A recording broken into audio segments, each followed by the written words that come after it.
Morning everyone. Today I thought I'd talk through one of the revision methods that I find most effective. Cue cards.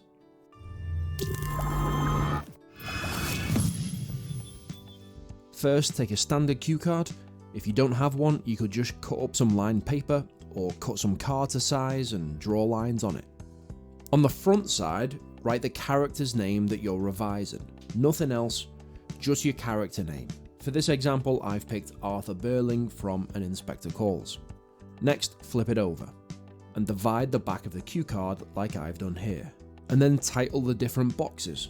The big one is key quotes, and then you've got adjectives, you've got methods, and down at the bottom there you've got context with a little bit more space.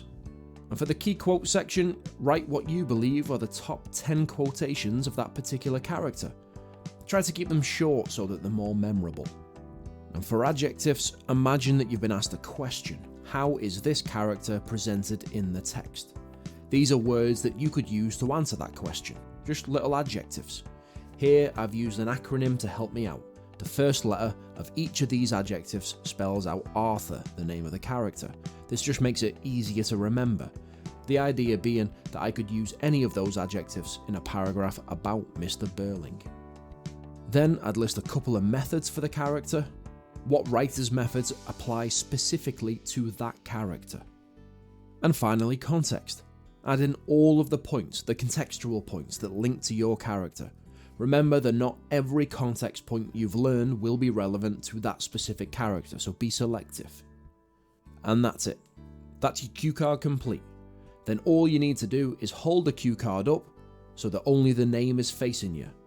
And test yourself to see if you can remember what's on the back of the card. The quotes, the adjectives, the methods, or the context. Another way to revise is to have someone else hold a card up to you and to test what is on the back. And remember, the act of physically making the cards and deciding what the key quotes are, deciding what the key context points are, that's revision 2. And that's all for today's video. Subscribe for more English videos if that's the sort of thing that you're interested in. Thanks for watching and happy revising.